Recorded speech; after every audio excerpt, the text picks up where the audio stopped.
À la primature, Madame Victoire Toméga-Daubé a eu une séance de travail avec une délégation de la communauté du Commonwealth. La délégation a à sa tête, Madame Patricia Scotland, la secrétaire générale. Les membres du gouvernement étaient aussi présents. Cette rencontre d'échange avec la délégation de la communauté du Commonwealth s'inscrit dans le cadre du renforcement des bonnes relations de partenariat entre le Togo et le Commonwealth. À cette occasion, le contexte politique et socio-économique du Togo, sur le partenariat Togo-Commonwealth, ainsi que sa redynamisation ont meublé la séance de travail.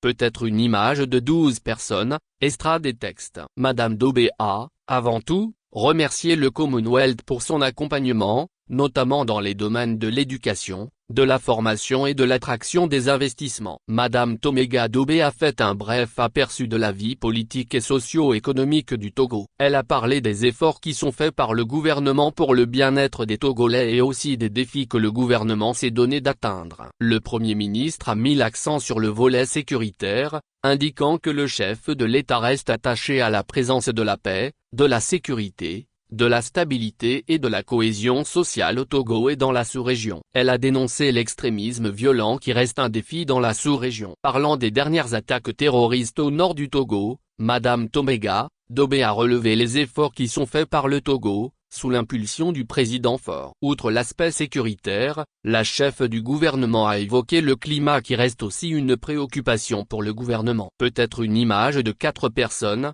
estrade, salle de presse et le bureau ovale. Le Premier ministre a donc souhaité que des actions concertées avec le Commonwealth soient organisées pour le développement du Togo, avant de rappeler la feuille de route gouvernementale 2020-2025 élaborée par le gouvernement. La chef du gouvernement n'a pas oublié l'assurance maladie universelle, AMU, l'éducation de qualité, l'accès à l'eau potable, à l'énergie, à la protection sociale et à la justice, mais aussi des réformes qui sont entreprises dans plusieurs domaines pour satisfaire le quotidien de la population. Par ailleurs, Madame Toméga-Daubé est revenue sur le dernier double scrutin législatif et régional qu'a connu le Togo, tout en réitérant la participation et l'adhésion des Togolais et aussi la confiance des partenaires. Le Premier ministre a enfin salué l'adhésion du Togo au Commonwealth, indiquant que cela a permis au pays de s'ouvrir davantage sur le monde, afin de diversifier ses partenariats.